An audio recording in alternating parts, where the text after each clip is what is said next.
Assalamualaikum warahmatullahi wabarakatuh. Bertemu lagi bersama gue Farhan di channel Alanix. Kali ini melanjut perjalanan gue di Bandung. Perjalanan gue kali ini di Taman Insinyur Juanda. Kita sekarang ada di Dago Pakar. Siap. Sakit sini banyak pohon. 35,6 35,6 silakan. Siap. Udah ada di Dago Pakar. Kita mau jalan-jalan di taman kota.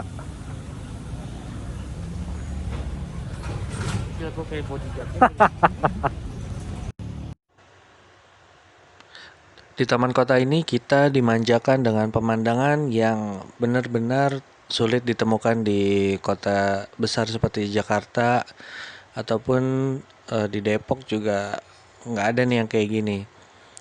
Lookingnya seperti hutan rimbun, tetapi kita berada di tengah kota, di tengah keramaian kota.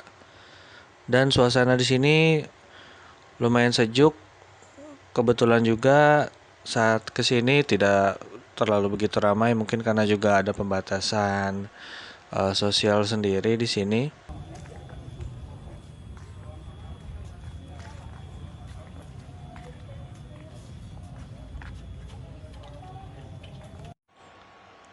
Di loket pembayaran juga kita di sini dimanjakan dengan kemudahan dan modernisasi, di mana di sini terlihat bahwa Kota Bandung siap untuk setiap kegiatan pariwisatanya yang mendukung aplikasi online dan pembayaran virtual tanpa adanya pembayaran cash, dan dimudahkan kita untuk membayar masuk.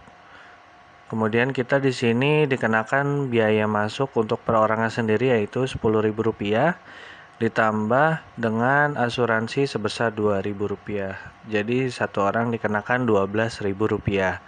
Untuk parkirnya sendiri untuk mobil dikenakan biaya Rp5.000, dan untuk motor biasanya di depan nanti ada petugas sendiri, kita membayar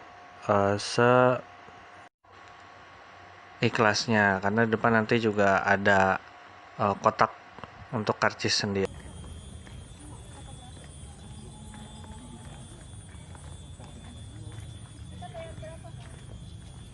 Korting lah, gimana tuh? Nanti ditransfer lagi sama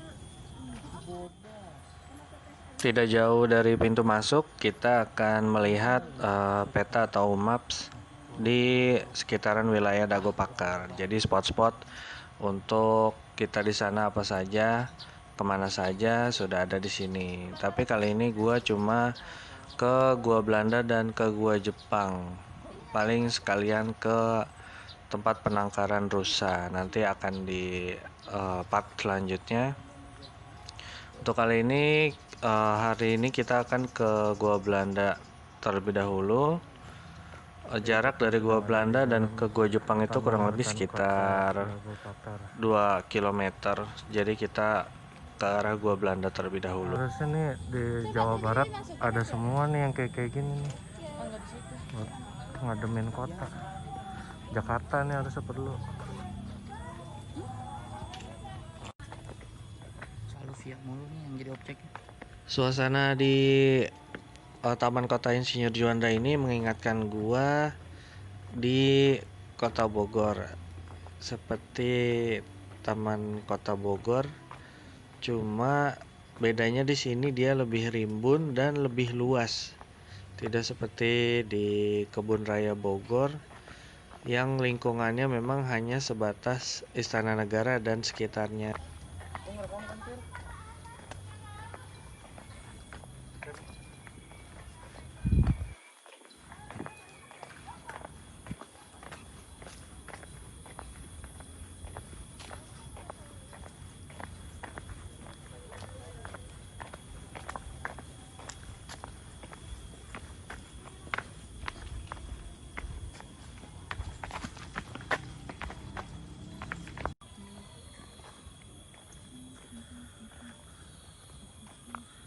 Harusnya di Depok, Jakarta tuh ada yang kayak begini nih, tuh mantap.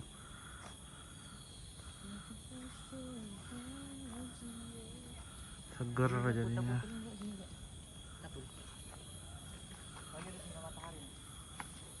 Ntar. Tuh kan ya, adem deh. Dari Dago Pakar.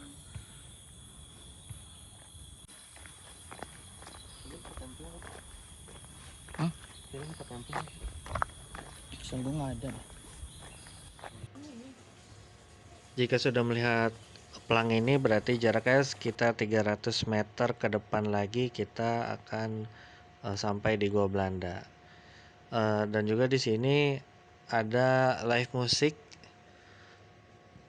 di mana kita biasanya disuguhkan lagu-lagu yang menarik dari teman-teman pengelola di sini. Cuma di sini lagunya gua matiin karena takut kena copyright. Lagunya Dora Momon dibawakan dengan cantik dan ciamik. Ini kebetulan adalah spot Belanda. Di taman kota ini juga mengingatkan gua seperti di daerah Bogor di mana banyaknya monyet-monyet ekor panjang hidup bertipe makaka, yaitu monyet ekor panjang, monyet coklat ekor panjang seperti di vlog-vlog gua sebelumnya di Curug Nangka yang bisa kalian lihat.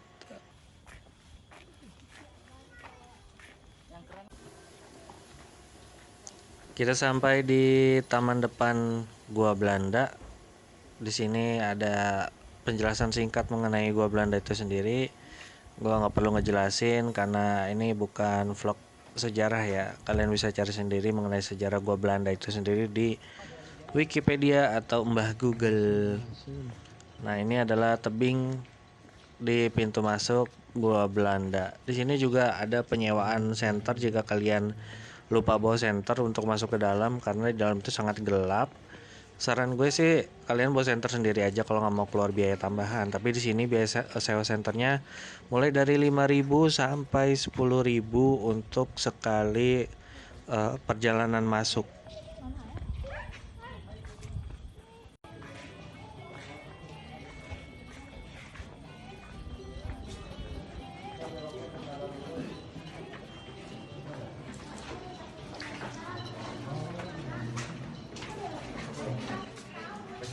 Saat perjalanan masuk pertama ini gua merasa kurang puas karena ramainya pengunjung dan hilir mudiknya pengunjung dari arah berlawanan membuat gua kurang merasakan hawa-hawa yang ada di dalam Gua Belanda ini sendiri. Jadi gua nanti akan mencoba untuk masuk lagi ke Gua Belanda dari arah sebaliknya.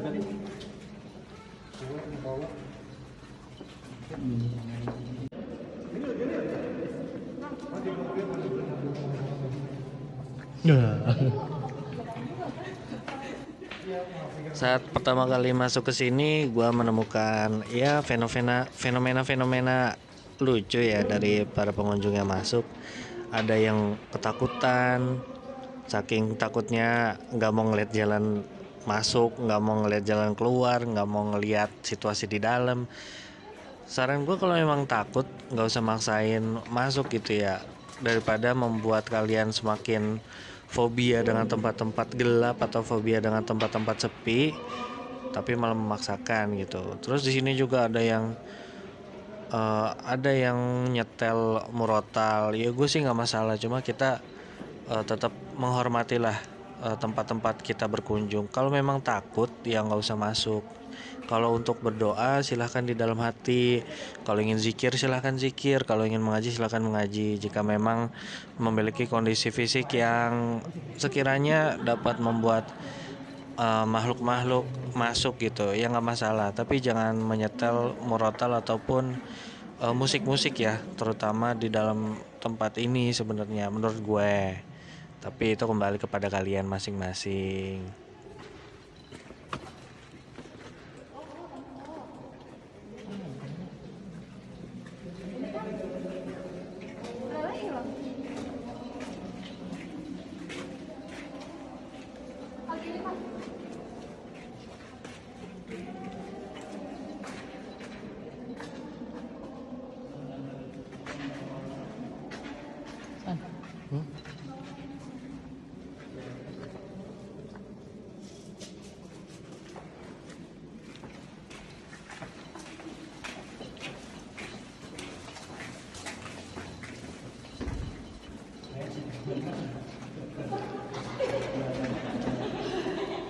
Kita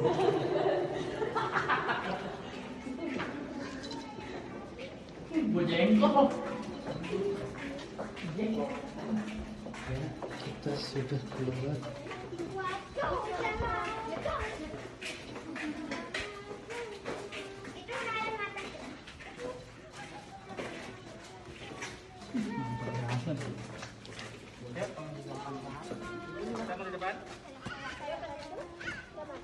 Ayo depan sini, ikutin nih.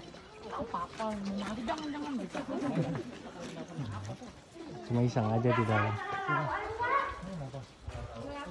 Dia mau meninggalin gua. Saya lagi masuk ke saya. Hah? Saya lagi masuk.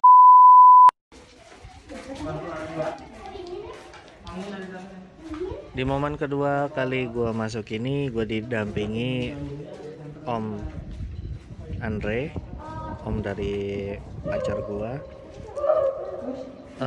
Saat masuk di momen kedua ini, gue benar-benar merasakan hawa yang sedikit berbeda karena mungkin lebih sedikit pengunjung dan lebih sepi. Di sini gue sama Om Andre agak lebih explore ke dalam.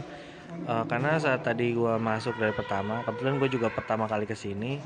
Ternyata dari jalur rel pintu masuk utama itu ada di kanan kirinya ruangan lagi, jalur lagi. Jadi seperti kita dari pintu pertama itu masuk, sebenarnya kanan kiri kita itu juga ada jalur yang sama, mungkin hanya pintu masuknya sudah ditutup. Dan di jalur yang berbeda ini juga ada lorong-lorong lagi yang saling tembus ke jalur utama. Cuma karena di sini memang gelap, seperti saran gue sebaiknya kalian bawa senter sendiri atau bisa menyewa senter, karena di sini kalau kalian coba pakai senter yang ada di handphone, menurut gue kurang begitu terang ya, dan kalian juga tidak bisa melihat atau mengeksplor lebih dalam gua Belanda ini.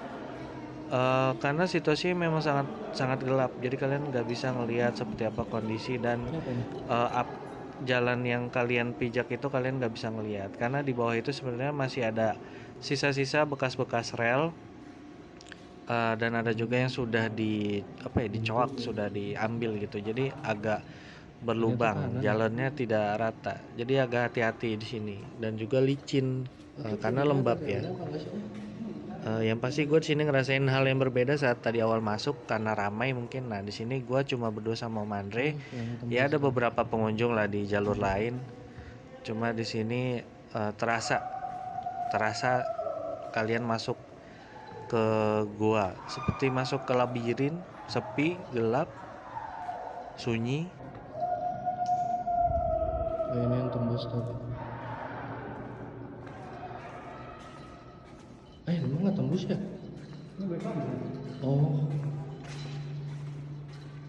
Oh iya, ini sepi. Udah.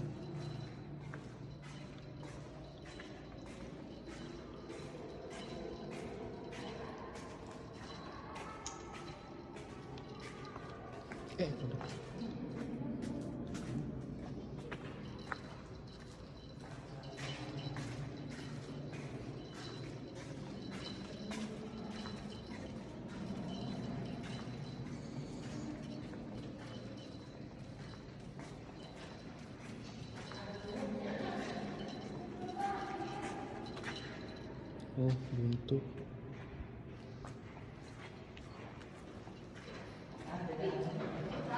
Oh.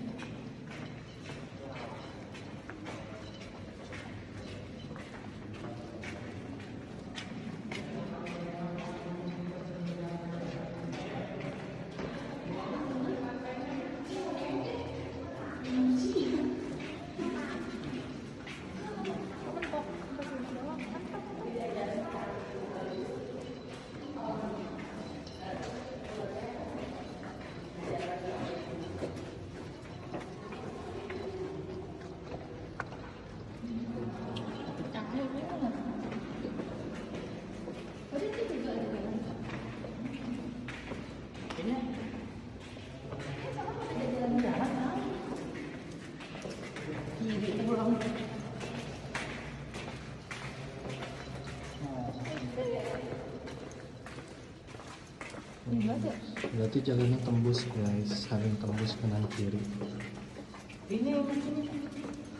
Nembus tadi. Kalau ini baru. Kemudian kalau kalian yang pernah kesini, kalian pernah lihat tembok yang dibobok-bobok. Ternyata gue juga baru tahu tembok-tembok yang dibobok itu ada ruangan lagi ke dalamnya, dan itu juga cukup dalam. Sampai di kedalaman itu ada seperti masih ada jalan ke atas gitu. Cuma gue nggak terlalu berani masuk karena ya gue tetap menjaga diri aja. Mungkin vlog kali ini cukup di Gua Belanda dulu. Nanti di vlog-vlog selanjutnya gue bakal ngebahas Gua Jepang dan saat gue berada di eh, Taman Rusa, atau bukan Taman Rusa ya, ke tempat konservasi rusa. Masih di Taman Insinyur Juanda juga. Jadi nantikan dan tunggu aja. Terima kasih sudah mau menonton. See you di vlog lainnya.